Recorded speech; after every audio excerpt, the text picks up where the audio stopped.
What's up, everybody? Welcome back to Punch Drunk Nerd, the podcast where three friends, three amigos, three bambinos come together to talk about nerd shit. This week, we are talking about House of the Dragon Season 3. The season is over. And so, of course, when we talk about House of the Dragon, we have to bring in our best friend, our best bud, Steven Escobar. Welcome, Steven. Before we see how Steven is doing, let me introduce who I am. I'm Luis Gonzalez, and with me is Ed Bull. That's right, everybody. All right, we got our niceties out of the way. Steven, thank you for joining us for House of the Dragon. Thanks for having me. The rest of this is going to be tense.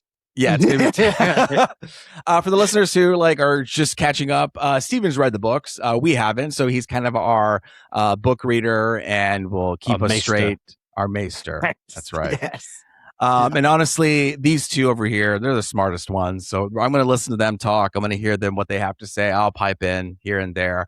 With my takes, but let's just get right into it. Let's get right into it, guys. What did you think of season 3 of House of the Dragon? Let's go with Steven first. How about that, Steven? What did you think about it? I've said since the beginning that I like the dragons, I like the swords, I like the plotting, the scheming, and that's all I need. We got a lot of it: flying dragons, stabbing people. And I'm good. I mean, that's really all I need. When I first came on in season 1, when they were making the show, I told my brother, I only want one scene. There's one scene that's coming, and I want that one scene. And if everything's bad, but that one scene is good, I'll be happy. So far, I'm just waiting for that one scene. I do not have the complaints that most people seem to have, but the pacing was a little slow. There were a lot of characters that weren't utilized. I wish that they had more to do. People are complaining about. There are a lot of book readers that are complaining about changes that are made. None of the changes bother me. Changes don't bother me at all. The story's working fine. It's just a matter of pacing. It just doesn't feel tight enough. That's really all I want to complain is there's a lot of characters who show up and they really don't have anything to do until the one scene in the book where they do something. But that's when the writer's supposed to fluff it out and make it feel like the pacing's supposed to keep us interested in those moments, even if there's nothing for them to do from the book. And I don't feel like that was done very well. I just don't feel like the pacing was done very well. I know. Obviously, I'm going to go to Ed and see how he feels about it. But just jump in real quickly. Do you think that if the episodes were longer than 8 episodes, that the pacing issue would be fixed, or do you think it would become more problematic with kind of this? Whatever. I mean, normally I would say yes, it would give them more time to breathe, but they seem to be wasting the time they have now. So there's whole characters that we get in every episode who have nothing to do or anything interesting to say, but they just keep showing them. And it seems like that would be the time to replace it with a little more plot progression rather than just a character hanging out. So I don't think more time would help them because I feel like they squandered what little time they had. And especially because I heard this is the last season, which means they're going to have to just go page to the book, this is what I didn't want. This is the time where I wanted to start slowing down and get a little more, the insanity. Like Rhaenyra, I feel like it should be slowing down as Rhaenyra gets more and more upset and it seems crazy. Like they're going to amp it up. They're going to make it way faster, which this is when I wanted to go slower.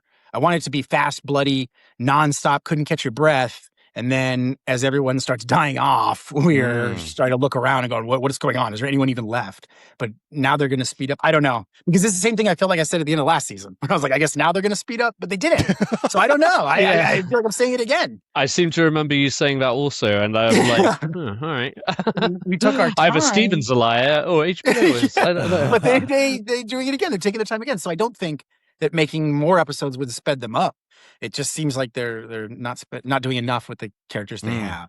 Yeah. So okay, that's sort of my take on it. Just the pacing seems all wrong. The changes don't bother me at all. There's a lot of people complaining like Alicent's different in the book than she is in the show. That's fine with me because book Alicent I hated. She's just a Cersei light. She has nothing to do. She has nothing to say. Here she has something to do and something to say. So I like those changes, but a lot of book readers I hate every little change. Yeah, but I don't have a problem with any changes. I just wish the pacing was tighter. Like the White Worm, Azaria has nothing to do. She did nothing. She's the one who's supposed to. I mean, not like she does it in the book, but that's her job. Yeah. She's Varys. Varys knows everything. We'll definitely get more into the characters later because I have some thoughts about her in particular. Yeah. All right, Ed. Well, what did you think about season? Yeah, Well, go for it. I mean, I want you guys to know that I did actually like write out some thoughts because I wanted to Yes. articulate Thank God how somebody here does. I mean, well, Steven can just go off the noggin because he already well, has no, it in his yeah, Well, he blood. usually wrote this time. I wrote for this Okay. specifically because I do have so many issues with it, but Mm. Stephen did kind of just articulate a lot of what I do have issues with the show. I think I enjoyed this finale episode, and similarly, I think throughout this show in particular, I think there are maybe like a handful of episodes that I have enjoyed, but especially in these last two seasons, like Stephen was saying, is I do feel like there's been a lot of wasted time, a lot of wasted characters, a little like repetitious in some Yeah. ways, like from mirroring the first season, particularly with Damon and Aemond.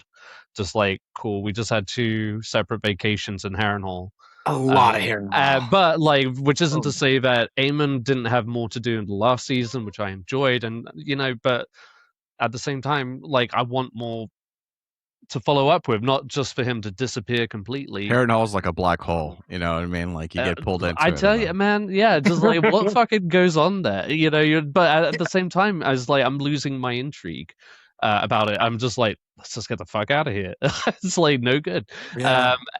And more so because, and this isn't like blaming anything, it's just more of like I'm aware of certain I guess events that are coming, like through you, Stephen, and then through like research myself, because you have questions coming out of certain episodes, and you just like, you know what I mean, you're just like, Yeah. who is this person, like what heritage or whatever, what have they got to do with it? But all that to say is like overall, like I think I mentioned today, and I think it just kind of rings true. Is just like it's become more of a tradition to watch this show more than like it's something that I'm like chasing after. Though like social media today holds a gun to you to watch something immediately before they start spoiling shit too. Yeah. So Oh, it's yeah. been a nice show to like watch of the weekend. Like me and Sarah do get a kick out of it. However, we have just been frustrated this season with, yes, the pacing.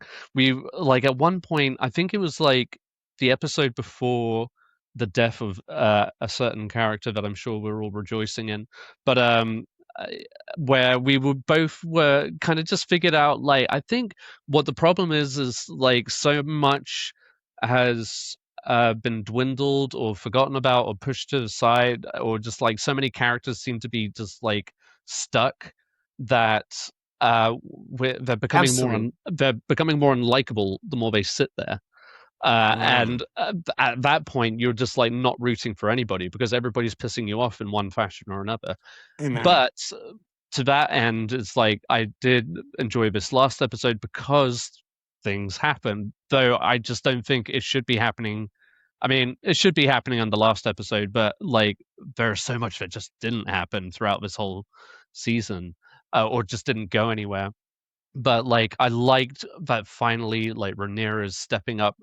Like if she's about to be the villain, fuck it, I'm here for the ride because it's better than just literally staying in the Red Keep crying about one bad event after another. Like me and Sarah were both exhausted for her in this episode, where like the opening scene is her bursting into Damon's chamber crying, just like, man, every fucking episode, man. And she's such an exciting character.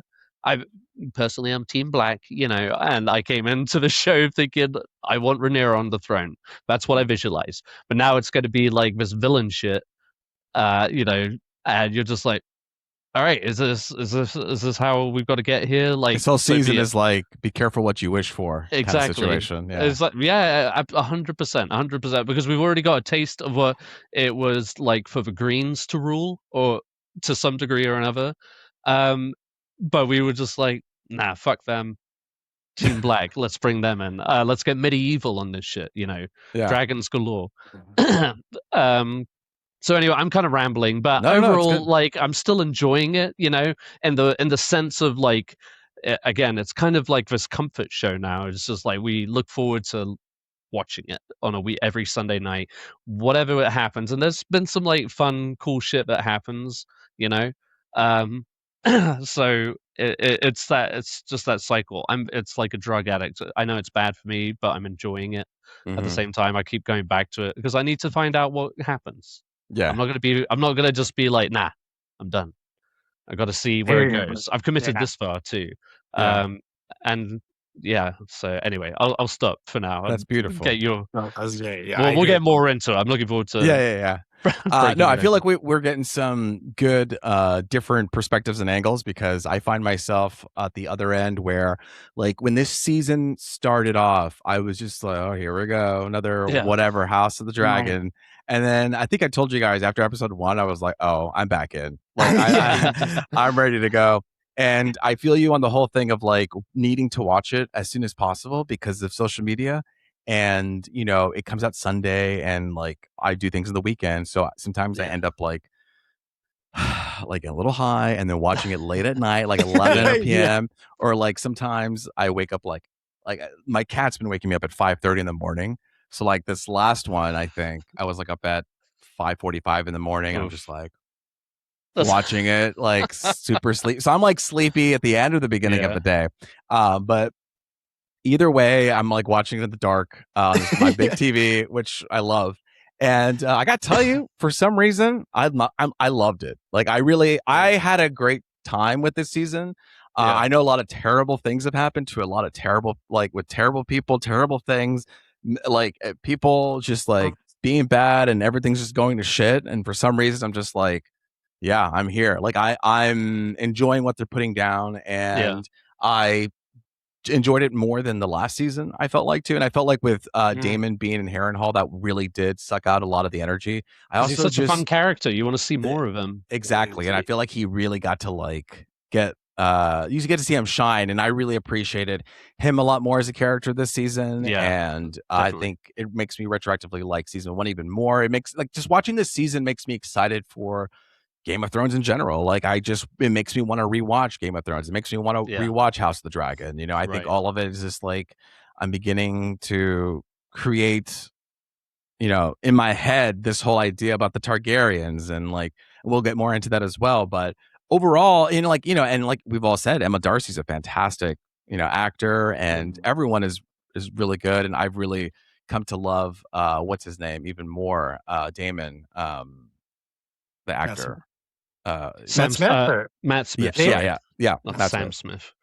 Smith. Matt Smith. Yeah. Yeah. No, I've really like come to. I remember at the beginning, again, like I say in this podcast, do not listen to me when something is about to come out because my opinion's always wrong. I remember I saw Matt Smith and I was like, I don't think he's good. And now I'm like, I love him. He's the best Targaryen that I've seen. He's what the show's been missing. Yeah, exactly. This is like I wish we had a Targaryen like him in the first and the other Game of Thrones. I'm like, he is a Targaryen. He is the Targaryen. So I get like, I'm all hyped up about him, and I've, refallen, and like, I've really enjoyed Aegon Targaryen and his kind of journey too. Like, I think I texted you, Steven, on the side, and I was just like, I keep kind of like, he's just changed, and a lot of people are changing. Anyway, all that to say is, I know there's obviously negativity on the show, but for me, I had a great time with it. I enjoyed it, and I don't really have that much to complain about, which is great because you guys are here. They can get into more details of it. Again, like I get so busy, and I wish I could write everything down and rewatch all these episodes and remember them. But again, I'm sleepy or whatever. But for the most part, just generally speaking, I enjoyed it. So Yeah. I hear you. I feel like, sorry, I was just going to throw this out. I wanted to say this when Lisa's talking, but yeah. I realized something. But one of the problems is, if you're adapting, one of the things that no one wants to talk about, which I'll be the first to do it as a diehard George R. R. Martin fan, I'll be the first to say this. The problem with it is that there is no plot of Dance of Dragons. It's a war. It's not a plot. It's a history book. There's no story. It's just a battle. It's a series of battles. So when you read it, it's like reading about the Napoleonic Wars. You're going battle, battle, battle, battle, battle. That's Major it. event Ulf does one thing, not 5 things, not 10 things. He's not on this page, and then he evolves over to, he's on one page and then another page. So the writers have to do everything around it to make some type of story. So like Damon is like disappears for like chapters because he's off doing something. We don't get to see him. So the writers go, I don't know, he's at Harrenhal dreaming, and then the book readers will get mad at the writers rather than realizing that this is not a story. There's no character development. There's no arcs. There's no plot. It's a battle. It's a war. That's all it is. Each page is a battle after battle after battle after battle. And the writers have strung a story around it. They've inserted plot. They've inserted character development. So the changes are necessary changes because there's no way else to do this unless you're going to do it like a war story. Like, again, if you're going to do a Napoleon movie, I guess you could do a character arc, but that's inserted. You know that you would have to make that because all we have is the evidence of what he did and where he went. And real life doesn't have arcs like that. That's how this book is written. This was a battle. These people died. This was a battle. These people died. This was a battle. These people died. And that's the story. So then you've got to go in and create the meat and the bones and the flesh. Of course, they're going to change things. So every change they made is fine because I know exactly why they're doing it. They're having conversations. They're trying to create character development. They're trying to add some personal opinion into the story. I've heard people call it like a tragedy or a success or whatever that is. I don't think it's any of those things unless you have an opinion, right? It's like the same with Napoleon. I think Napoleon's whole history is a tragedy because he lost, but I know other people would be like, no, it was actually a great thing because he had to be defeated. It just matters on what side you are. There's no actual truth to that position. It just depends on where you're coming from. And the same thing is true of Dance of Dragons. It's a series of interlocking battles, and the writers themselves are guessing at what happened, why they did it. Like, for example, when Ulf burns down Tumbleton, all the writers do is go, here's what we think happened. We have no idea why he did that. We don't know why he did that. He just did that one day. We don't know that he got belittled. That he got belittled to the point where he was like, And so then if you're Ryan Condell, you go, well, what would motivate him to do it? And then he starts writing that stuff creative. People go, why'd you change it from nothing into something? Well, you have to change it into something. Otherwise, there's no plot. Right. People get protective over nothing. They get real protective of it. Yeah. And I get that. And see, I'm not even coming from a place of, knowing all of this stuff, but it's the history of it does intrigue me. So really my expectations come from half of my life watching Game of Thrones now, and the world of Game of Thrones, and just wanting more intricacies or more I don't know. I'm like I said, I have been enjoying it, and that's the thing about it is just it is just one of those rides that you want to go on and be a part of the conversation of, because it's still a conversation. So we can knock it all we like, but it's still a conversation. It's made that much of a an impact in our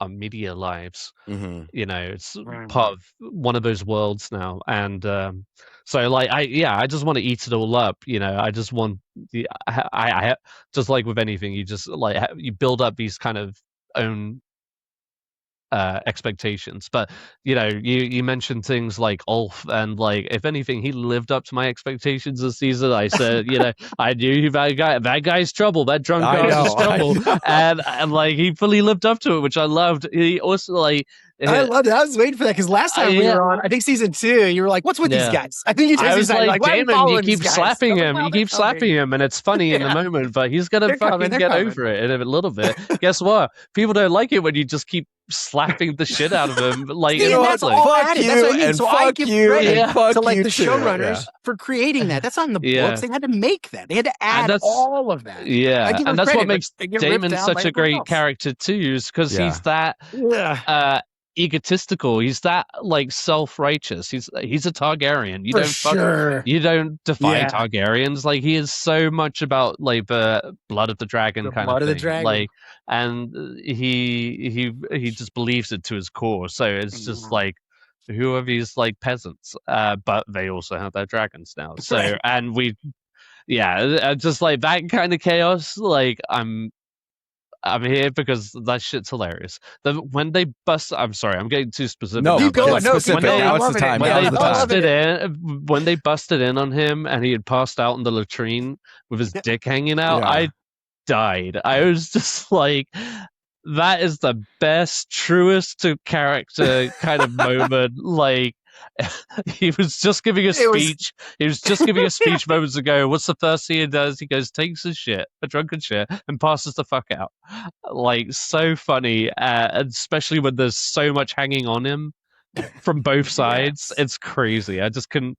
So like, I mean, that's just proof of like what is, what I'm taking away from the show. What I'm like enjoying is just like these characters who are staying true to themselves. Like Rhaenyra's finally stepping up and just like taking that, like finally putting her foot down. I hope, like for the love of God, and just like done with everybody's bullshit coming at her for a change. And whilst I say this when she's clearly like taking some dark, but just like, yeah, kill the High Septon, fuck him. He Dude, should have made you. He Easy should have death. made you queen Yeah. ages Easy ago. death. Yeah. Yeah, I was know. like, Adam, I was like, what is this? Adam was giving that look. He's like, oh, I don't know. What do you mean you don't know? What are you, a man? This is easy. Your king was just insulted by a nobody. yeah. This is easy. Grow up. They're High like, and I can Septon's- tell they're like trying to make me feel sympathy for him or something. I Yeah, have no High sympathy for this Septons guy. could be. High Dude, that's Septons so could be funny replaced. because online too, I think they were saying like, Replace that was the turn. That was the like. I don't know. I was kind of like stab I him. don't care about this guy. It's Yeah. like, I thought he was going to behead him. That would have been more Yeah, me too. appropriate. Yeah. Traitor. We're gonna cut his head off. Traitor, cut his head off. Cut their heads off. We'll put it. We'll make a new one. Yeah, I do it in was front of saying the crowd. I don't know what you're doing inside. Take him outside. And it's just like, Yeah, that's what I was thinking too. I was like, come here, you're coming with us. I'm then. sorry. Yeah, I'm She's sorry. so I thought we nice. were here to make She's a so point. nice. She's so patient, and yet this is going to be Rhaenyra Yeah. the Cruel. Yeah, she's so nice. She's so patient. She's so much better than I would have been, and then so much more better than most Targaryen kings. Gods love her. Gods love her. No, yeah. Okay, I was gonna be. Light. It sounds like everybody is still like kind of cool with Rhaenyra here because I am. I love Rhaenyra. I'm cool with Daenerys at The the end. I Green- would have killed the Jon Snow Greens- so fast. The Greens have done so much despicable shit. It's just like There's no overcoming what they did. I was always like, I always leaned toward. I guess because like Alicent was such a stuck up, whatever in the first season, and Rhaenyra was the rebel. She was, and she had to deal with this, the second marriage and all these other heirs and stuff, and people questioning her legitimacy, and then the legitimacy of her son. So wasn't subtle. But it's just you love that kind of rebel attitude. At least I did. That was I did always too. the take for me. And then again, the Daemon, the Daemon element too is like when they came together, and it's just like building their own kind of empire, but still working on that element kind of thing.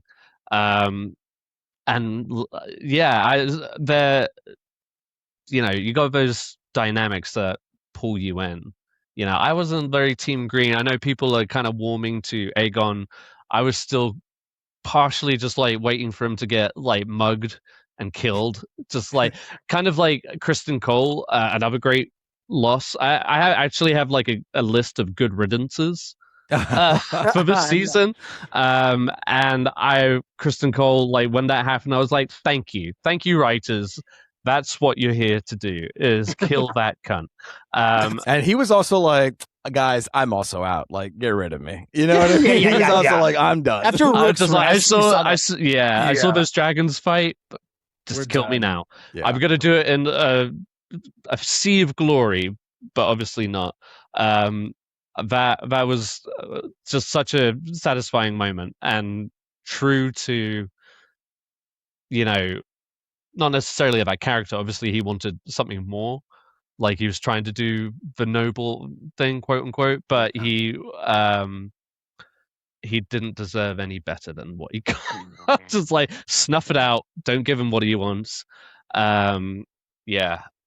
He climbed high though. He got a killer resume for just a dude. He was like hand of the king. His LinkedIn wild. is crazy. His LinkedIn is nuts. He slept with 2 queens. Good for him. Yeah, Crazy. that's right. Yeah. That's crazy. Yeah.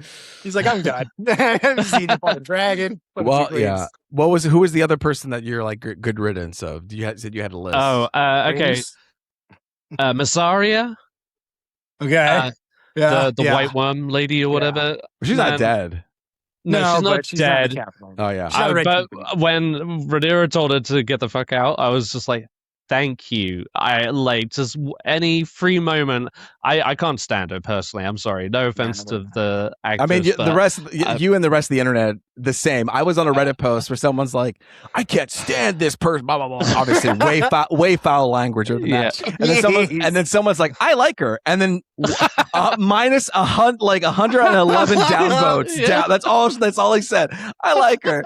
Minus 111. Like you can't even speak up and say anything. That's why about you should also just never take the internet seriously. Well, that's what I mean. But this is kind of the point. This character that has emerged of like, we get it. Like season 8 of Game of Thrones sucked, but now it's like everyone's got to preempt that they're like, me too. See, I didn't like it. This one, it's like season 4. People are like, I don't like season 4. Season 4 hasn't come out yet. No, but I don't like it early. They're like, there's like this wave that it's like, we get it. Y'all were late to the season 8 party. Right. They're trying to be early to this.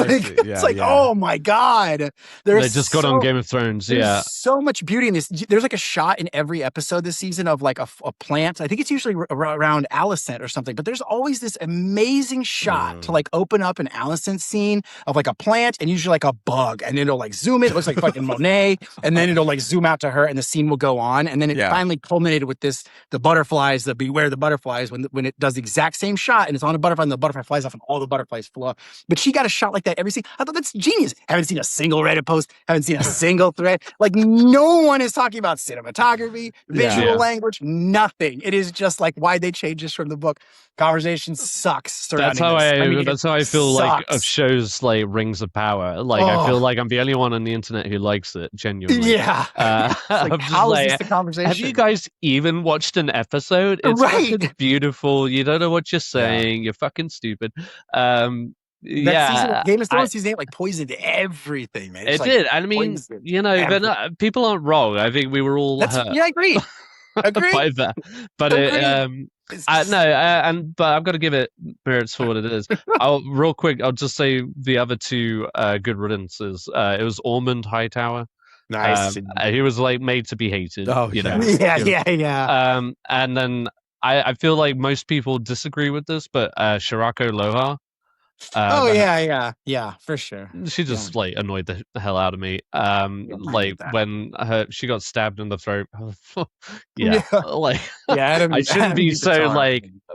That's like, oh, that's good violence. That's it's just like such a release. Oh yeah, sticking someone with a blade. But but like Ormond Hightower, he was like made to be a cunt and was. I thought he was gonna last longer, but I'm glad he. I felt he was like I genuinely thought he was gonna get away with it. Like for a moment. And but at the end, that's the funny thing. Nobody got away except for Daemon. Obviously, he's somehow always survived. I mean, the guy is a fucking legend, war hero. But like, as far as because didn't he like get his tooth knocked out? He looks so dumb. It was so funny. Yeah, he's like, no, and then just. I love that. Yeah, he got a knife up the arse. Like, yes. I mean, that's you don't sign up for that. But I liked the way that it was like set up in that way because it was like, yeah, fuck him, and then he started going to the fuck other you. And then he was like, oh no, and so as an audience member you're flipped from like, yeah, no, like, this is bad. It's just like it's amazing how it's able to pivot on those things. Yeah, agree, absolutely. I mean that was because you're annoyed with Ulf for doing that, but that utterly predictable thing. But you're also like, well, Ormond did it too. Come on, just burn them all and then see what happens. I mean, he knows he can't get out of this scenario alive, right? Like, right? Everyone's gonna hate him. He's gonna have all the kingdoms after him. It's just like we just burnt a fuck ton of Northmen, a bunch of Riverlands folk. I mean, they had like tens of thousands of troops there, and he just kind of like burned through half of them. Oh man, God, yeah, he's. And then at that point, it's like Daemon is inside Tumbleton fighting 1-on-1, so he can't get Caraxes to fight. Although to the end, Caraxes does like say, "Get out of here!" at the very end. Yeah, I loved that shot. And Vermithor just like, oh yeah, all three of them are up there. Vermithor and Silverwing have like a relationship, right? Yeah, they're like lovers, I think. I mean, they're writers. The previous writers were the King and Queen, right? They were like, and Alicent.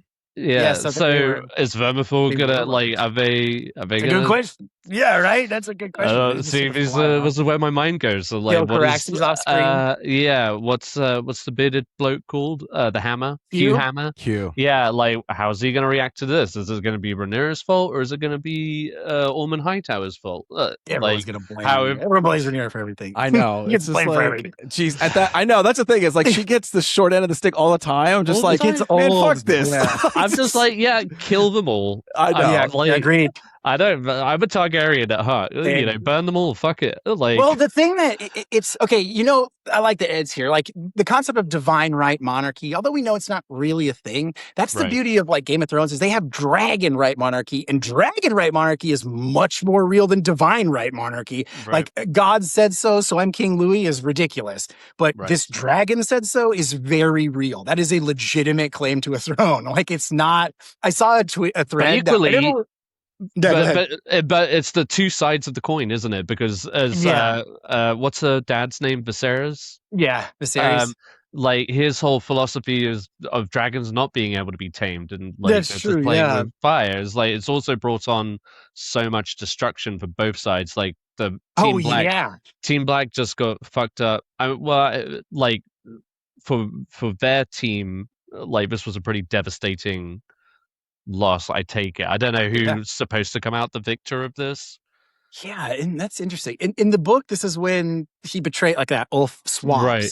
And I know they But destroyed. did they declare a winner? Was there like a The Blacks victory? are on the run after Templeton. The Greens declare a green. It's a green victory. The Blacks are on the run. The Black Army. But who in the Greens is still around? That the dad Right. is dead, Ormond's dead, and then the other guy, the Hightower cousin, and presumably the other son, Gawain. No, Darren. Well, Darren. Darren the Darren. With his Also, blue Darren. ring. Question for you, Stephen: Is Darren? Does he have brown hair, or does he actually have white hair that they painted brown? I think make he has him white into hair a that they painted brown. Okay, Yeah. that's what I was thinking. Okay, to That's like what you I are a think. high tower, but not really kind of situation. Like I Well, want they're to trying see. to hide him. Yeah, they're trying to hide him too. Yeah. Because they're supposed to turn him over, and they didn't. Ormond was supposed to turn him over, and he Right. didn't, so he dyed his Right. hair. Okay, that was So that was one thing that was like throwing me through the loop. I couldn't remember Ormond from season 2 if he I don't was in think it at all. I don't think he's in. I don't think he's in season 2. And so I was just like, who the fuck is this guy that's fucking with Rhaenyra now? Like when he did the switcheroo with the servant or whatever who bleached his hair. I'm just like, okay, all right. So this guy is a player, but I just don't remember like where he came from. Yeah. So that threw me, but I got it in the end. One thing, and this is a silly thing, but they mentioned it, they referenced it so many times. For whatever reason, I was expecting them to use, and this is why they need like episode 9 and 10, but like use his strong sense of smell against him or whatever. Oh yeah, I think they tried it with the assassination attempt, right? They sent a fake Baratheons. Yes, they did. And they covered were themselves drenched in like shit mud and shit. Yep. to confuse him, but his they brother did was that there. deliberately. And his brother was okay. there and caught I just thought they were just like common soldiers who smell like shit. No, Yeah. because she got word. Rhaenyra got word about like, oh, he has from like Alicent, right? Yeah, from Alicent, not even from her Master of Whispers. Right. Come on, man. Yeah, Alicent. She had no whispers. She had no whispers. But yeah, Alicent's like, yeah, he doesn't like this. And then like, after that, kiss me. she sent it over. That's some very. What's so funny is when that happened, and what's his name? The cousin who stabs them. Gawain. Like, Gawain is like the one we like. He's like likes Darren. At the end, Yeah, he's like, yeah. you have to get through me if you want to go die. Yeah. Yeah, Gawain, I think. Gawain. I think so. Yeah. What's Okay, so funny well, is he right. reminded me of Egg in that one part because it was like Egg from Night of the Seven Kingdoms. He is very aware of who is who and can identify everybody in the thing. And the way how important it is for someone of power to recognize people is key. And he, what's his name? Gwen. We just said his name. Gawain. Gwen. He was like, it took me a second to remember, but I remember these people at this match in the court, and I think there's something to it where it's just like people who, I don't know, so are outside of themselves or something like that. Yeah, it's just like I feel like that's what a good like ruler or person of power would be like. They're aware of their surroundings. They're not just they were like brought up to learn all of that ancestry shit and just like, okay, these are all It the saved leaders your of this ass house. because of Yeah. that, you know? exactly. Yes. And also to his credit, like he's actually had field experience. He's been out fighting whilst Ormond has been literally sniffing herbs in the castle. Um, and they've showed that multiple times, like he like gagging at like Yeah. violence and shit like that, which it's a fun trait. He's not like a perfect. I like that. Yeah, that was a He's fun like, trait. um, I like and like he only joins the fight when they seem to be winning and shit like that, you know. But he gave that Northerner a run for his He money. did. Like, he really did. Yeah. cut his fucking hand off. He's just unfortunate that he was fighting a greybeard and wanted to. I wanted to ask this because I saw this today that people were confused. I in my head, I guess I thought that they answered this in the show, but maybe not. The winter wolves and why, like he said, the gates open and we're still alive, and they were all like, oh, and stuff, and why they're trying to die. Do you guys know why they're trying to die or what's going on? I believe he told me it's just like because they're like aged warriors. They are literally going out to battle to die in glory, right? Yes, instead of like growing old, they want to Right. fight and die for their nation or whatever. Exactly. So correct. they kind of have like their own death wish. I think you told us that last time, right? Okay, great. I was wondering if that was clear in the show, but I guess maybe not. I saw a lot of people confused by that. When in my head I know. But well, to be fair, I mean, you did explain it, but like I don't think the show does a good job of explaining. Okay, that. yeah. I think they're just like they're probably just like they're barbarians from the they're north. Northerners. Yeah, they're freaking Starks.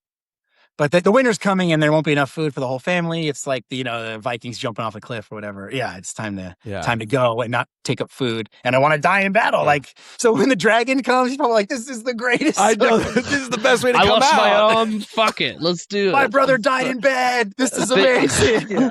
Thinking like, yeah, exactly. But just like now, I could be a part of the songs. Like he died in fire without an arm, but he killed Ormond Hightower or fucked Ormond Hightower with a knife. Yeah. Like a proper fucking from the north. Oh man, yeah. That was cool. There's a Futurama episode where they metal evolves and there's all these metal dinosaurs, and if Fry gets picked up by a T-Rex and then a pterodactyl comes and rips him out. They're like, Fry, and he yells, "This is a cool way to die." Oh yes, I remember that. Yeah. I want that to be our last words. We should all be so lucky. Yeah, exactly. We should all be so lucky. This is a cool way to die. That's how I feel. Like, yeah, you're truly happy if that's how you feel in that moment. That's them anyway. I just want to clarify because I guess people didn't. They didn't clarify in the show. They didn't.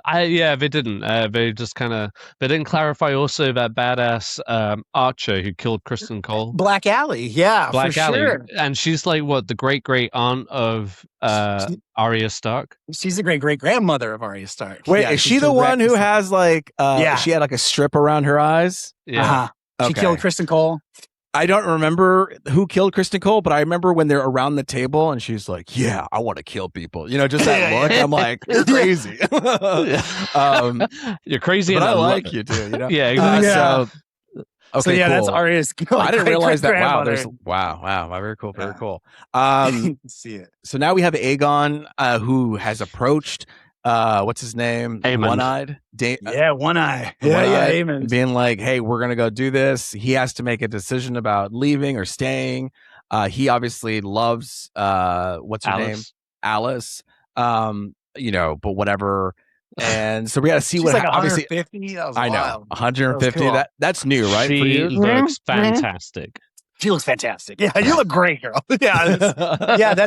I don't think that's in the book anyway. So I don't know if that's going to be like the home base for them.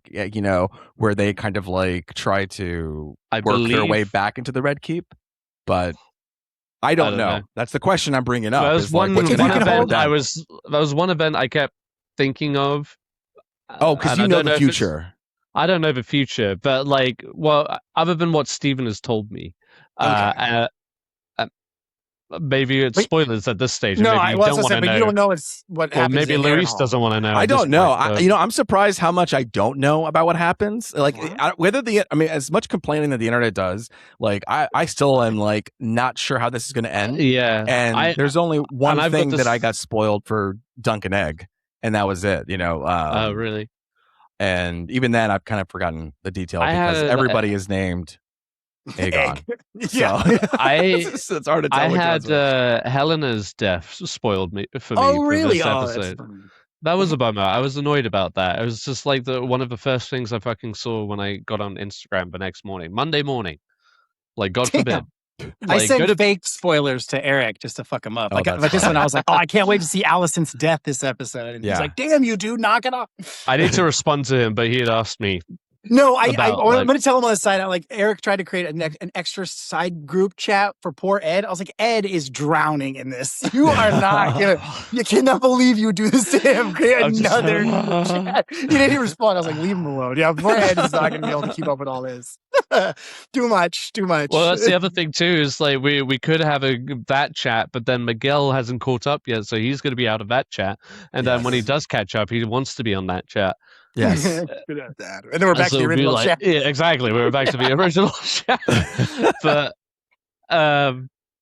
what was I talking about? But players that are left, like thinking about, like, we have Aegon obviously coming for that. We have, I think, Darren is also quasi still around, and I don't know what he's going to do.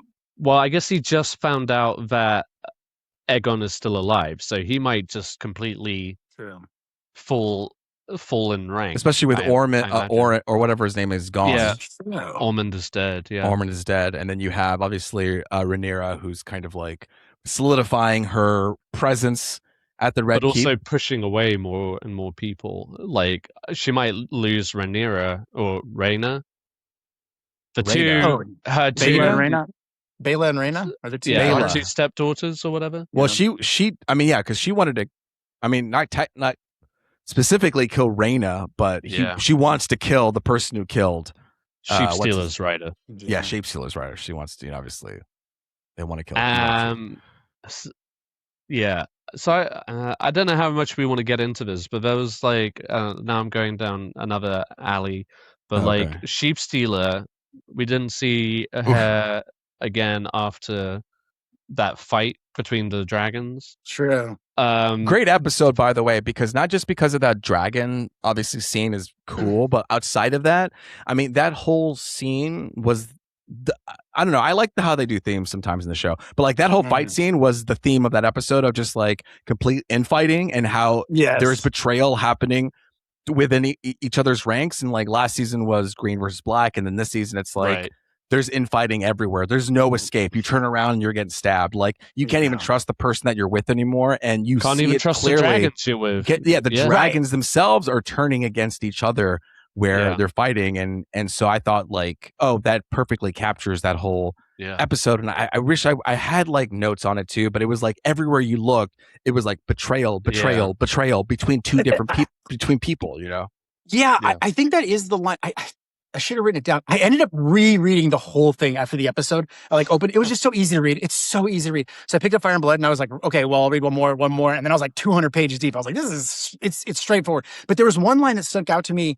It feels so different having seen the show now, but there was one line that stuck out to me. It was like Rhaenyra, having nowhere to turn after betrayal after betrayal after betrayal from those closest to her, and no longer trustworthy, became cruel or something like that. But I was like, yeah, exactly. Yeah. Again, I don't blame Rhaenyra for any of this shit. If you beat a dog doing great relentlessly, he starts to bite you, and you're like, oh, she's this obsessed is bad. with Vhagar. That's the one problem. One problem is she seems to only care about Vhagar, but literally none of these problems are solvable problems. There's a lot of Vhagar hasn't been around this whole fucking season. Nah, it sure hasn't. A lot of it is politesse, the lie. She won't do what you're supposed to do, which is cruelty masked with a smile. She won't lie to the people or lie. That's what you need to do. You need to play games, lie, you buy off the high step. She won't get her hands dirty. I don't just mean blood. I mean the other stuff. How you lie and you buy and you cheat and you steal and you threaten, and she won't do any of those things. If But anything, that's her she's job. genuine. That's the hand of the king's job. Yeah. That's the small council's job. That's what you're supposed to do with your treasury secretary. That's what you're supposed to do with your master of whispers. That's not her job. This is why it's so annoying, is because there's literally no one for her to appoint to any of these positions. And then when she does appoint someone, Miseria doesn't do anything. There's no. Your job is to find money. Well, I don't have any money. No shit, buddy. Littlefinger didn't have any money either, and then he did because he was good at his job. Like, I want that small council, because this small council sucks. Yeah. I'm not mad at Rhaenyra. Sure, Rhaenyra is focused on those things, but just like Viserys was focused on his Legos, I don't care what the king is focused on. Go in your room, play with your Legos, and let us do our job. I don't care. There's a about general what the king does. consensus that he wasn't a great king. He just got lucky. None of them are great kings. But he was Yeah, also yeah. he was a peaceful king. You know what I mean? This Like, is what I else mean is there by to- right. But this is the point. This is what I mean by divine right monarchy, dragon right monarchy. Their job isn't to do a thing. Their job is to be a figurehead. They unite a kingdom. That's what they do. I bend the knee to this person. I don't need this person to feed me. I just need this person to make sure that if something's wrong, he's going to handle it all the way down. That if one of this lords starts a war, he's going to go out there. I don't need him to find bread. That's not the role of a king. What the hell are we talking about? I'm not saying that the writers got it wrong. I'm saying, of course, the people are going to look to you. It's your fault when things go wrong, and everyone else gets the praise when things. That's just what it is to be a king. Rhaenyra never got his training because Viserys never taught her. This is the whole thing. You're supposed to raise a child to learn how to rule. Right. I just have no problem with Rhaenyra. Well, he was, Rhaenyra's fine. and they showed him being a bad father this to is all of his kids. As To like all of his he was kids. like He was terrible. Aegon didn't know how to rule. Aemond only knows how to fight or Fight, anger, force. like fight a war. He is like strategically apt, but he's cruel too. Yes. And like Yes. and up until this last episode had a lot of confidence and whatever.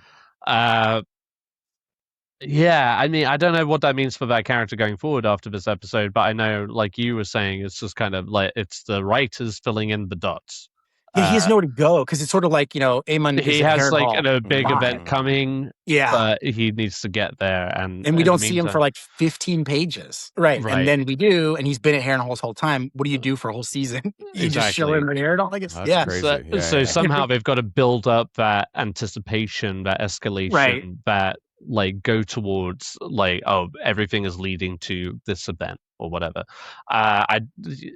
Yeah, and I mean, I'm ignorant on all of that stuff, but I was wondering how they, specifically Aegon and Aemon, proceed from here with that. Yeah, me too. Because you know what's well, happening. I know where it's going, but we right. do that tomorrow. They're going to do it tomorrow. Like, I mean, on the next episode, and they've shown they won't. They show they'll kick the can and kick the can and kick the can. So I don't know when they're going to do what they're going to do. In the books, they never meet back up. Like, this is a new thing. So they're meeting back up for the first time, and they don't meet back up in the book. Speaking of Aegon, what? So did Sunfire, as far as you know, perish or die or whatever at Rook's Rest? I do not know. There's biological details of that. No, I don't think it goes into anything. Comes back. Yeah, it's in the book. It's not like a dead husk that's sitting around for days. It's like he and them are burning and protected for days. Like Aegon, they're trying to fix him up. They're trying to fix the dragon up. But it isn't like how Aegon got taken away and then Sunfire was just sitting there for like a year. Which is how it felt to me. It was just like, oh, they've been like. Just, I like to think he went into hibernation or something, revitalizing itself, kind of like. Did lizards do something like that? I don't know. Survive in the snow? I don't know. Probably not, actually. He like landed in the forest, didn't get a lot of sun, whatever. Oh, right. Or Superman needed rules, to reconnect with Superman rules. Yeah. Yeah, it's a mythical beast as far as I'm concerned. Whatever the explanation is. Because it's one of those things where you're just like, okay, well, if he's game, then fucking bring Melis back. That would be great. Yeah, I know, that would right? be great. That would be awesome. Rhaenys was like the only awesome baller that Rhaenyra had. Was like the only good member of her. That would be a great battle between her and Caraxes, like, because those are the two who know how to fight, really, as dragons, yeah, for sure. But they were they're on the same side, and we never saw that potential. Had the Melis and Caraxes both been at that battle, but no, fucking Daemon was at Harrenhal. That's true. Yeah. Son of a bitch. Yeah, but it feels like they overcorrected. Like Damon's great, but it feels like they overcorrected this season because he's everywhere. He wasn't at Tumbleton or any of these places in the book, and they were like, "All right, you want to see Damon? Interesting. He's in He's at King's Landing again. He's back in Tumbleton again. He's going back to Harrenhal again." Okay, thank God. Thank God he was at Tumbleton because he was like the only stakes he puts himself out there too much as a guy. I'm like, you need to reel it in. Like you could die literally any second. He's like, yeah, I'll be in the front row. I'm gonna attack. It's like, dude, you're important. I don't know. When that dragon came through the gate, like that dragon head, in that moment, I was like, "Yep, I would run. Bye. Why you're on your own." I drop it and I'm gone. But why he went through that gate and they didn't Dracarys all up in that shit. They just by the way, Archers, we're coming back.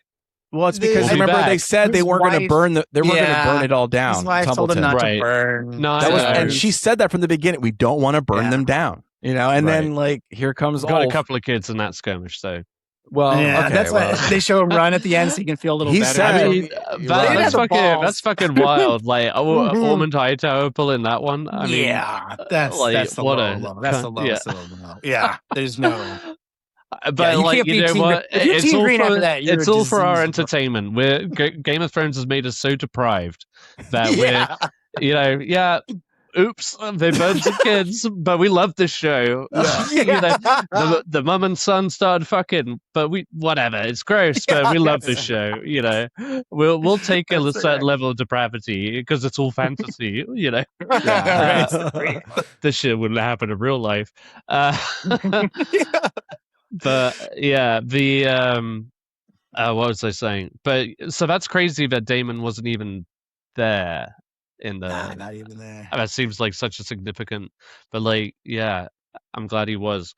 Is that guy Roxon or whatever? John Roxon, Is he a big deal in the story? He has another thing to do. He has a funny, to me, I pictured it slapsticky because I got a thing on Thread. Someone was like, "Oh yeah, he's a badass," and I'm like, "He is not a badass. He specifically has one scene that's a slapstick comedy thing because he's a fool."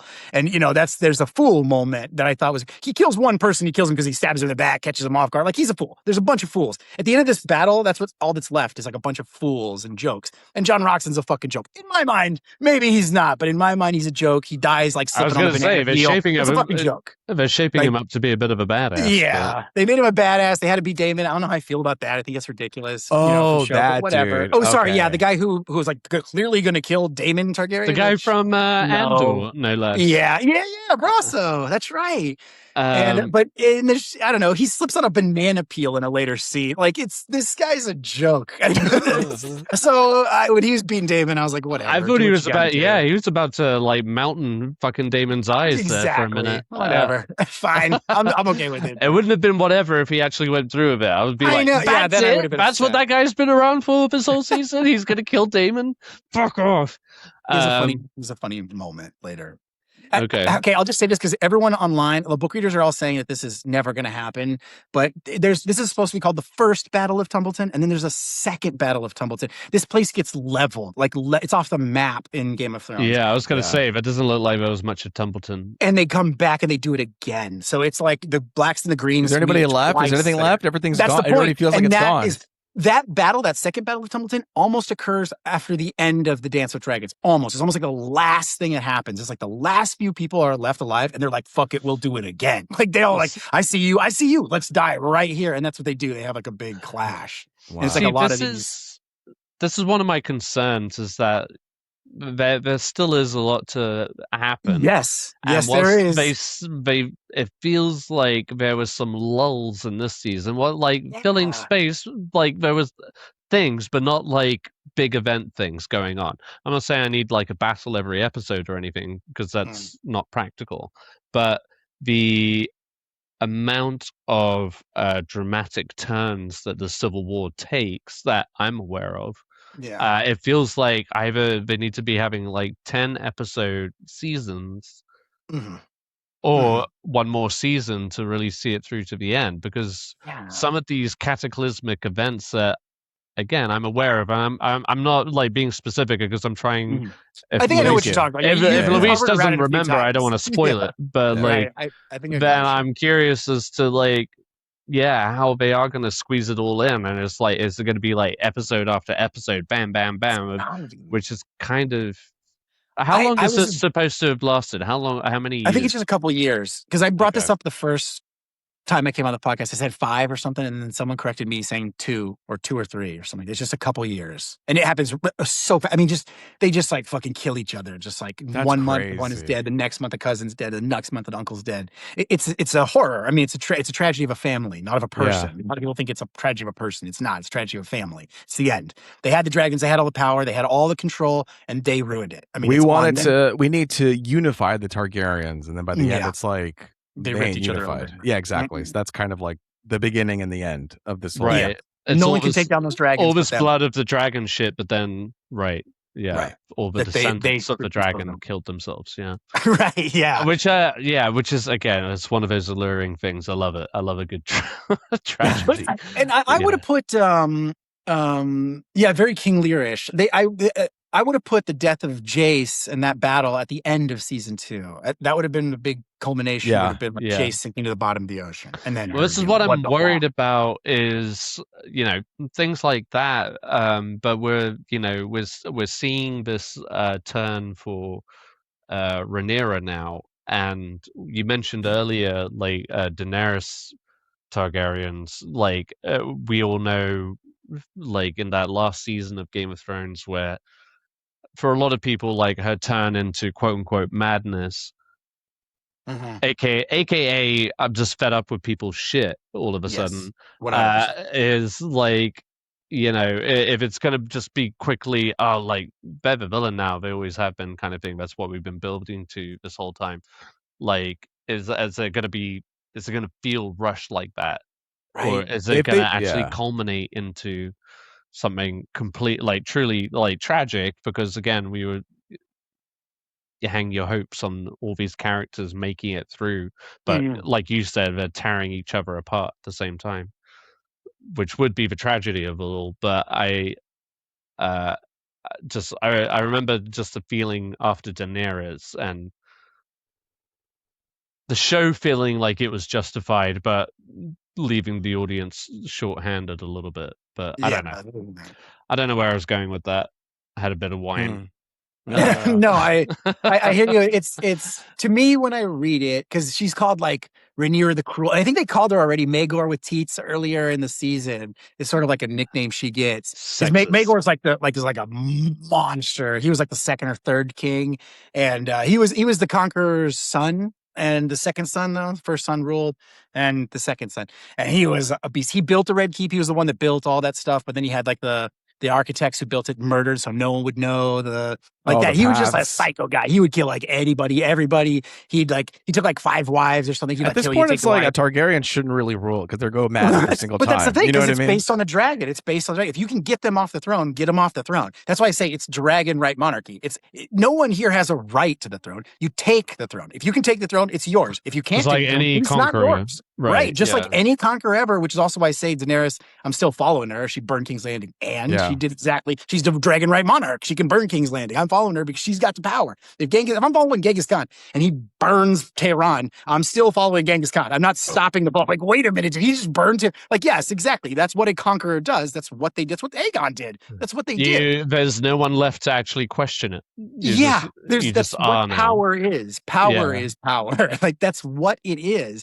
So to me, this whole tragedy or this whole problem is how much more someone just like Daenerys has to deal with from her own writer's room, as Rhaenyra has to deal with, where she's dealing with so much more than any other king, where she raises taxes. And this is what it means to rule. What is the complaint here? Like, I get it sucks, but unless you have a dragon, you need to shut up and pay your taxes. Unless a bunch of you want to come kill the king, then you can complain. But if it's just she's cruel and she's mean, not good enough. Same with Maegor. That's not good enough. He's cruel and he's mean. Until we can kill this man, I don't think we need to be complaining. And it's like, so that to me is always the tragedy. To do that, that no matter how strong she is or how powerful she is, she's always going to be seen as cruel because she's a woman. I don't know, but she's always going to. She's never going to accept it. She's never going to be able to sit on that throne peacefully ever. Right. So she's got to get darker and crueler. Who's the Mad King? Is that Aegon? Ares? No, Ares. is it Aegon's son or maybe Aegon's grandson? I mean, sorry, Grandson. egg. I think But it's it's grandson? Ares. It is Ares. Ares, yeah. Yeah. Oh, it's not. Ares. Yeah, it's See- not egg, right? Obviously. No, it's No. not egg. Yeah. Never. I would be. Because if it was and I'm egg, sure then I would maybe, say. Go ahead. Sorry. Oh no. No. Egg on What the would you mountain. say? I would just say like if it's so say they are wrapping this after season 4, we've got that movie about Aegon the Conqueror. That's the coming right way out. to do it. Because again, no plot. Bad idea to but- make an Aegon show. Ridiculous. I want to Movie, see. fine. I want to see. Then there's a play apparently that just came out in England too. Really? Yeah. Aegon the remake. Conqueror? No, We make like a plays. Game of Thrones play stage thing. Yeah, like a West End show. Let's see. They We made make, the Harry we make Potter shows play. out of everything. They Yeah. they had a It's- show for Jaws. They had one for. I wanna see that. I know. Okay, so Game of Thrones: The Mad King is a stage play by Duncan I've heard of Macmillan. this. It's an adapted prequel. It was Cool. announced. Yeah. But see, that's what Gotta I have want Brandon though. every time. Is like I want to see Ares, the Mad King, or rather Robert's Rebellion. I want to see a series about that. That'd be fun. That'd be good. Uh, I'm a huge if we're Rhaegar gonna apologist. go, I'm we're gonna go also through all of these Targaryen. generations. Like I want to see Yeah. Targaryens as full front baddies. You know, the Mad King and all of that. I want to see a great actor take that role too. The best. But you got a yeah. young Robert Baratheon. You know, That'd be sick. young Eddard Stark. Dumb. Let's do it. Let's fucking do it. Let's go. Yeah. Yeah, I'd be also interested in the Bunch whole of- what's it called? Them in Essos before they even move Yeah. over here, and they get like, Yeah, hey, we have the to whole move over spell. to Westeros and stuff like that. Whole and hearing that families story. of dragon riders. Right, Yeah, a they're, bunch like- of dragon riders. Yeah, apparently, like they're That'd be not the only, sick. and I feel like that's interesting too because it's like where they hold their power in the dragons. It's like, who are you when everyone else has dragons? You know what I'm Right? Yeah, saying? that's and true. so I think That's a I'm good just one. always curious about the history of where they came from, and honestly, it wasn't until this season that I learned that. Okay, you're gonna have to recorrect me because I'm gonna get this wrong. The sea snake, what's his name? Corlys.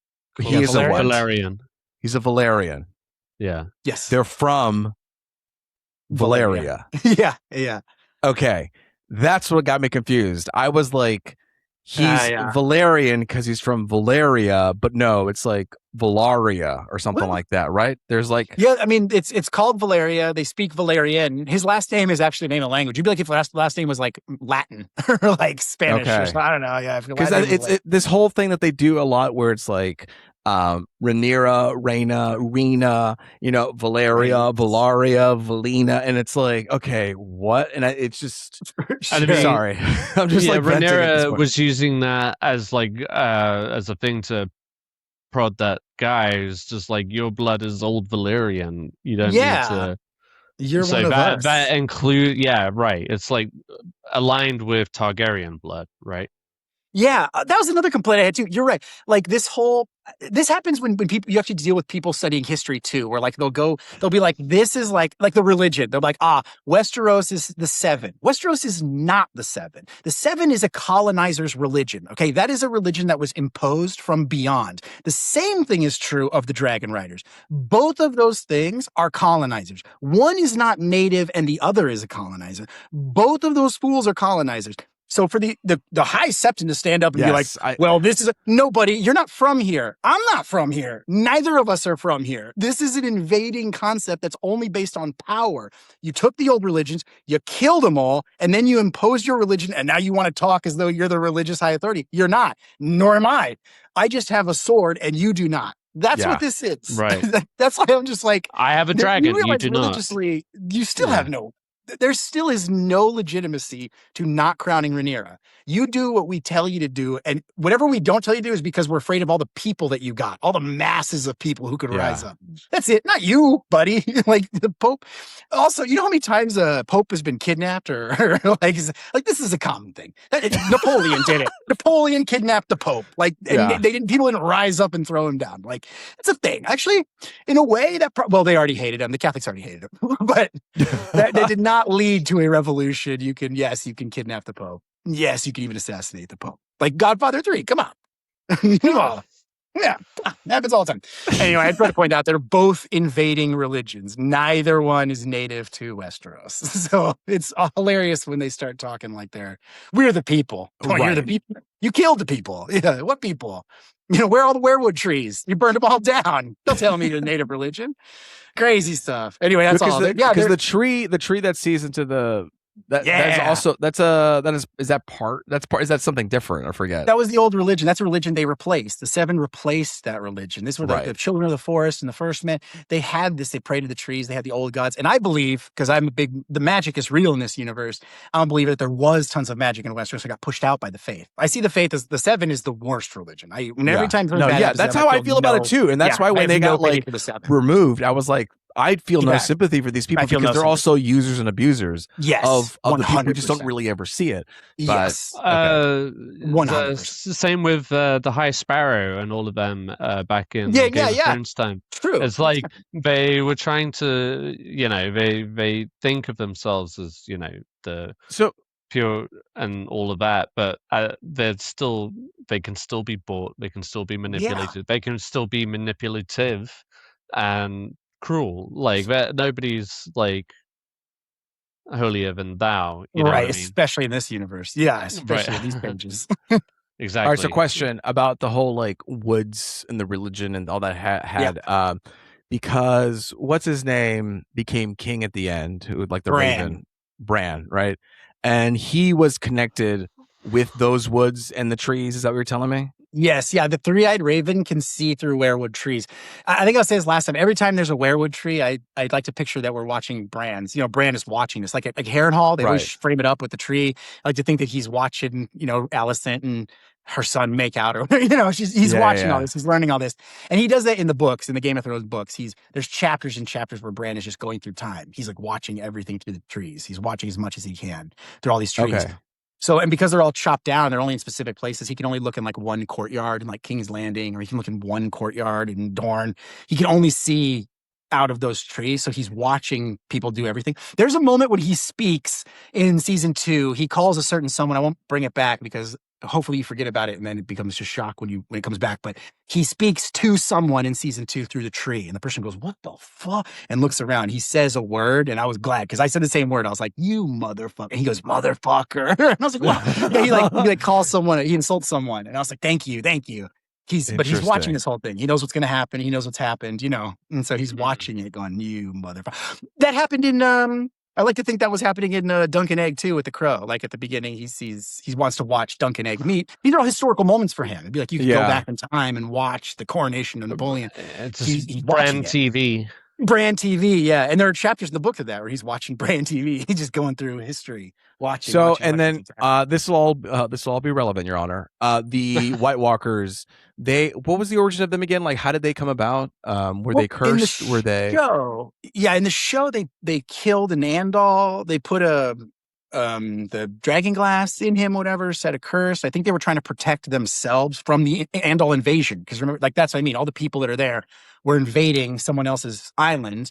Andals are the northern, like the north people. Just like almost anyone who's like a person. Like if you see someone that looks like a human, because like the first men, the children of the forest are like creatures. The idea is like, I don't know, if you think about like England, it'd be like the fairies and the pucks. Yeah, and like how like magical it must have seemed, them out there in the woods. And then as the Romans came in or the Brits came in, they start to impose law and roads and all these things, right? And they're like, no, we just want to live free in the woods.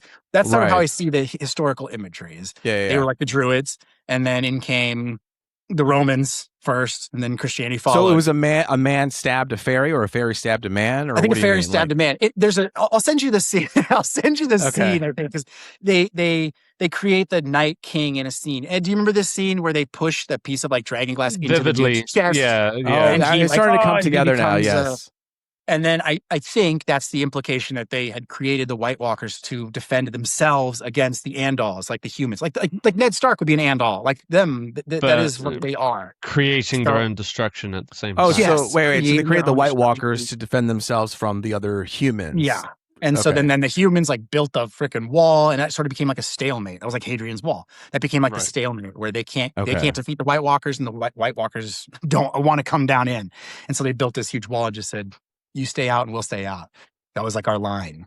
Well, And the reason why I bring it up too is just like And now that's Scotland. that's Scotland. Yeah, now you're Scotland. Yeah, exactly. well, the reason I bring it up is because you're talking about this whole like invasion, like the Sevens invasion, the Targaryens are invading. Like it's just like invasive creatures that are taking over this, like looking at a grand scale, right? Where you have this like the fairy people and the woods people, and then they get invaded on, right? Where this whole idea of kind of like Mother Earth or Mother Nature, she will always survive, and she will always create extinction elements to wipe away, creating diseases or creating certain things to wipe away things that are infesting it. And so would this be maybe like a potentially a long con where it's like, all right, you're going to fuck with us? Well, then we're going to fuck with you. And then it's create these White Walkers. And it's just like this whole like history and story. It's like, oh, there is a foretelling of the White Walkers. And then Daenerys wipes out the Red Keep. And it's like, yeah, maybe this was all like part of the process of a cleansing of like getting rid of all the terrible people. And Bran, who is like connected with the wood things, he's like a representative or an avatar of them. And he's like, okay, now things are kind of quasi back in order.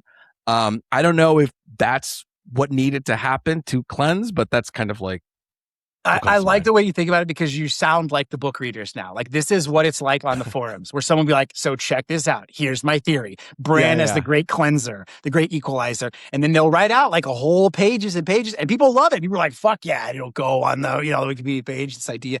This is what it is. It's a bunch of theories and conspiracies like that. So I love that. I love that theory because that would be right at home in like the conspiracies and theories of the Song of Ice. Perfect. Okay, good. I feel like I'm glad that I'm welcome to it. Yeah. Yes, it's almost exactly that. There's hundreds and hundreds of theories. There's theories that Bran, like you say, drove the Mad King mad. That's what they're doing. They're giving them the dreams. They're trying to pull them over. Hey, dragons, come here. They're pulling them over. They're trying to make them go crazy. They're trying to get the dragons up. Yeah, there's a theory about that the Mad King isn't mad at all. Targaryens aren't mad at all. They just won't. Kind of like Holdo. Yeah, like Hodor, exactly. That they're literally just reaching in their brain, like moving them. Come on. Wake up, get up, burn them all. Like imagine some twisted shit. That would right. Be the three-eyed raven telling him about the White Walkers being like, burn them all, burn them all, and he's like, burn all humans, okay, like he drove them mad with this burn them all. Those are like real theories that fans make. So yeah, that would fit right in, crazy. Man. That's a good one. I like it. I wonder if I could find something like that. That's cool. I didn't think about that.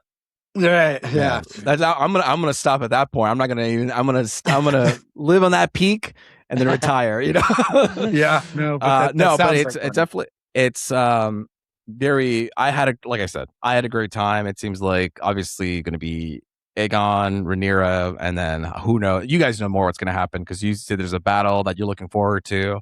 Steven, you're looking forward to it. For me, that I'm looking forward to. But I'm enjoying it. For all my negativity is like I said, we're still eating it up. So we can't say that we don't. And it's also nice to harken back to those like 1 day a week like event shows. Oh yeah. You know what I mean? It doesn't or it does as merit conversation because it keeps going and there's stuff to add, there's stuff to look forward to. So I mean, I will always probably have critiques of it, but for sure. We had critiques of Game of Thrones at its height, but it's still entertaining, and so I can't fault it for that. It does feel like these like people are complaining about the writers and all these like certain things or the way that they're doing it. I gotta think that these people have just a specific taste. I feel like everything they're doing is purposeful. Like I don't think that they're just kind of like willy-nilly it together for some reason. Right. Maybe I'm giving them the benefit of the doubt of this, but I do feel like there is a direction and purpose that they have that other people don't vibe with or they don't like. I think it's a very much like storyteller taste thing.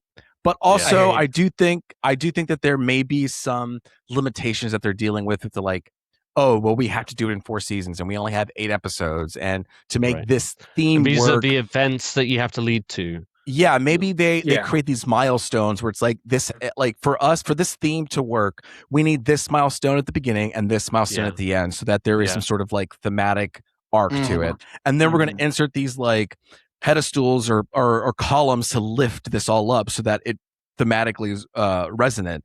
But then people will read it as like, oh, I don't like how they appeal to switch on a dime, or I don't like the pacing because we stick with this character for too long. But I feel like there is an intent, but maybe people just aren't digging this type of storytelling. I don't really know. I know just what you there's mean. something about it that I can't crack. Yeah. I hear you. Okay, like when I went, like my reading of this and my interpretation of the book, like of that story in the book, is very specific. It's, you know, against my historical knowledge of how people actually act in history, and I'm upset at the situations of the earth in this story, not at like a person or a person's choice. I'm upset that the forces don't click into place. All these people are alive. It'd be like if you were born during a depression or something. It's like you don't choose these things. The events of life are not clicking into place for you. Like there's a problem. Yes. Yeah. Right. That's the tragedy I see. That's the horror I see. But that's not what I see in the show, and that's fine. So I just had a different story in my head. I want to see their story. Fine. They didn't do my story. They didn't do it the way I feel about Rhaenyra. To me, you have Rhaenyra's like just this complete total innocent victim. fanatics. It's like Star Wars fans, you know, like where you Any have these fandom. fanatics Yeah. who Yeah, live and sure. breathe, and all they think about is this. And so it's like if anybody plays it differently, then It's you happening know, in the there's Star some, Trek fandom too. I'm a Star Trek fan. Rings of Power. I mentioned it crazy earlier. everywhere. Rings of Power, same thing. It's like it is that like Tolkien established a history, Mhm. but now the writers have to connect those historical events. And fans you have know, already been to- doing that to themselves when they read those Exactly, books. 100%. They fill in the Yes. blanks the way you do, you know, and it's because like you read and you visualize, you know, Yeah. based off Yes. of what you know, and most of what they know is like based off the movies that they saw. it's almost You know, 20 impossible years to ago before the please internet Yeah. was anyone because what it is now. they're so obsessed about it, and that's what like makes people great fans about it, is like they are obsessive about it, but so much so where it's almost immovable and you Yeah. can't even But you know what they're doing? They're watching the fucking show. Well, that's and what I'm they're gonna saying. Keep that shit You're not coming going to tell me out, that those you know? people aren't It's having like, fun. Yeah. They're clearly but having they're, fun. they're They're clearly still enjoying clearly themselves. watching it. Yeah. They're watching it so they can be angry about it. Yes. You know, so I they just can't. hate, hate watch it. It kind of solidifies like, oh, I am right too, you know. I think it becomes more of a human psychology, like, you know, psyche thing too, where it's Yeah. like I am better than you because I know There more was than you and I can do better. 100%. There was a fun, I mean, I'll admit, like I had fun. There was a fun period of time after Game of Thrones ended when people would make these giant essays, like a video essay, like a 3-hour long or 2-hour long one of like everything that was wrong. And it was fun and it was enjoyable because I felt less crazy. Like I'm not alone. Like this moment would never happen because those two personalities are a problem. And then he'd mention it in the video and I go, good, I'm not crazy, you know? And it was fun. And now it's like, there's still an attempt to do that with like everything. It's like, that was a very specific cultural event. You don't have to do it with every single show. You don't have to make a 3-hour long. And especially annoys me with this. It annoys me with this because they talk about characters as though we got any character at all in this book. And we did not. There is no personality for Rhaenyra. There's no personality for Alicent. They're all we get is someone figures. talking about them. Yeah, it's a historical book. And you know they said you've read tons of historical. There's no personalities in it. There might be descriptions of what someone felt someone was like, but we don't actually get quotes in person. So like, well, this isn't Rhaenyra. Bitch, you don't know Rhaenyra. None of us do. We didn't get any Rhaenyra. There's no Rhaenyra in this book. There's just descriptions of where she went. There's just descriptions of what she did. No personality. And what we no know character. of. Yeah, and what we know Just of like Targaryens or whatever. Yeah, like we would study Edward the First, you know, like anyone. Like we would study Charles the First. We don't actually have the video recording of them like we did in Game of Thrones. In those books, we are in their head. So there was a personality. They're treating it like it's Game of Thrones, and it's two completely different books. There's no characters in this book. There's just descriptions of events.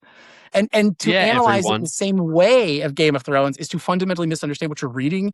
That's why. So now I feel insane again, rather than sane like I did at the end of Game of Thrones. And all the book readers gathered together to go, you saw that, right? I said, yes, I saw that. Good. I'm not alone. Now the book readers are like ready. They're like, but that happened on page 57 and this happened on second 54 and that's wrong. You're like, what are you talking about? What are you talking about right now? You're just trying to be first to the party? It's driving me nuts.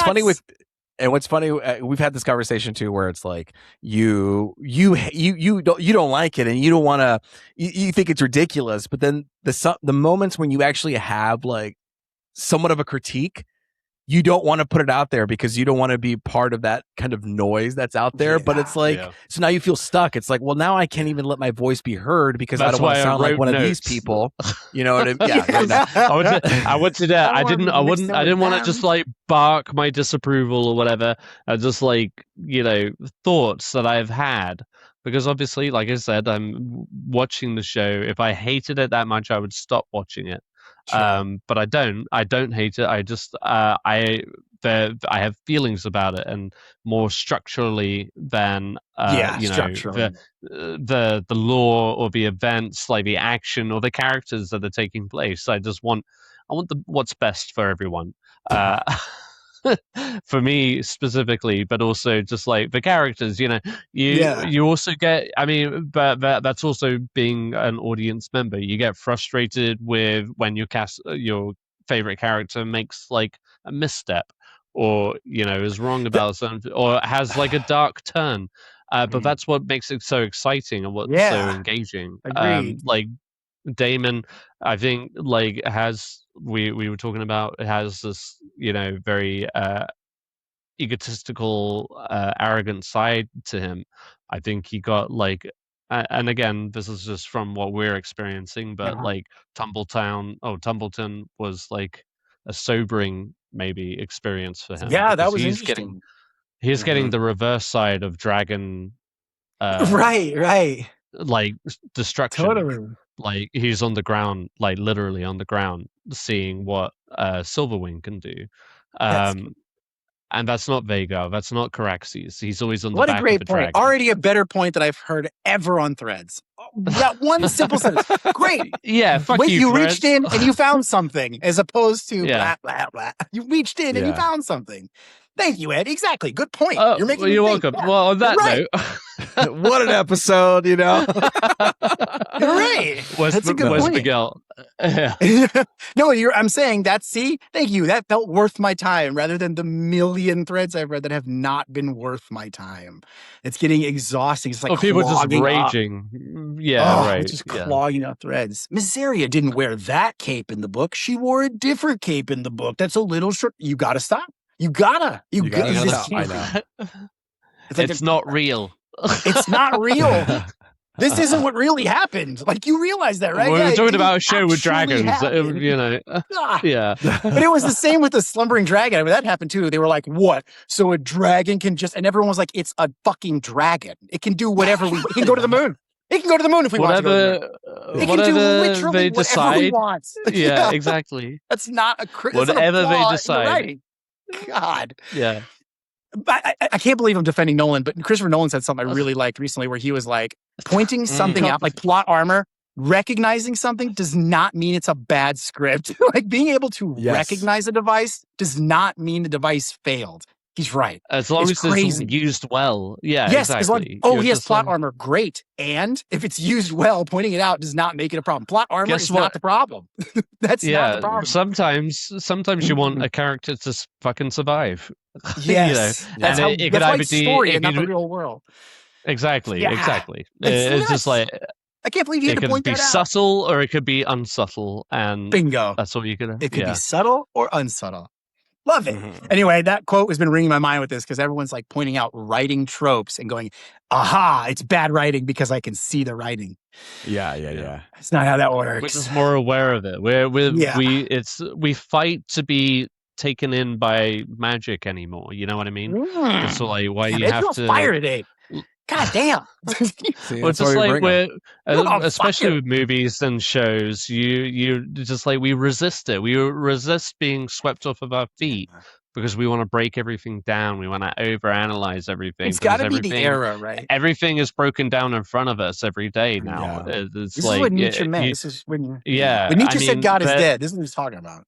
We break everything down into constituent parts. Yeah. We measured God. Yeah. Now we measure. People just want to be heard, and they want to be validated. 100%. Now they have an outlet for that. Yeah, you have an outlet, and then it's just like the algorithm picks up on it too, and so it's like, oh, this comment that I made, or this whatever bullshit call out that I made, is getting clicks or views or whatever. So that validates me, and it all comes down to that. And then the people who are most active online are, may not have other resources to get that kind of validation, either from themselves or from their close friends or family. Because if you are full in that, then it's like, well, I don't really need to put that online because I get that so much for my life. That's a good But point. if you don't have it at all, then it's like, well, all I have is nobody in this. So I'm going to, and I love this fucking property. So I'm going to send it out to these people that I don't know. And so it's like, it's a crazy time that we live in, you know? I think it's got to be the era, because I agree with We're you. spoiled. The deconstruction, the inherent negativity, not just negativity, but the inherent like caution to anything, to let anything in. Yeah.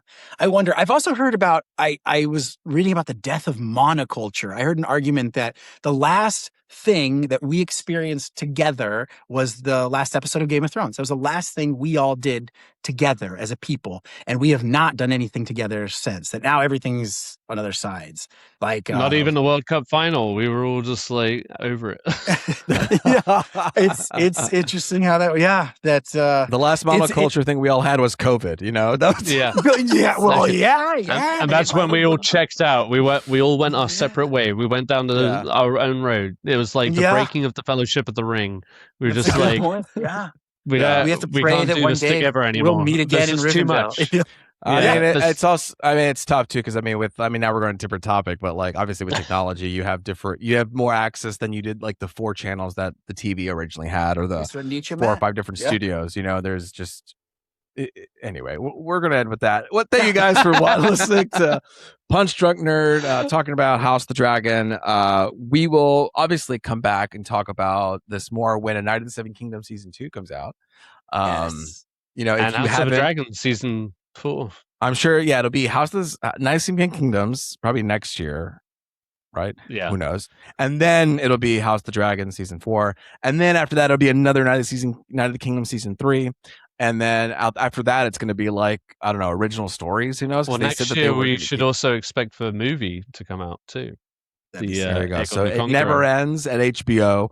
They found their franchise, and they're gonna continue it. Once we get Harry Potter, that'll be their franchise. So there's this franchise galore at HBO because that's what you need to survive. That's a whole other topic that we can get into. But again, we won't. I'm trying to get a project. The 4 of us will go to London, the West End. We'll live stream the Mad King play from the audience. Very quiet. It'll be very quiet, but we are going to. We will get 4 different camera angles. Yes, from different sides, and then we'll get close-ups. We'll get a wide shot. The one that points back, it's like all blurred. We'll get our reaction shot. Like, oh my god. Yeah. No, it'll be good. All right. Anyway, thank you guys for listening. My name is Luis Gonzalez, and with me has been Ed Bull and Steven Escobar. All righty, boys. And until next time, later, Gators.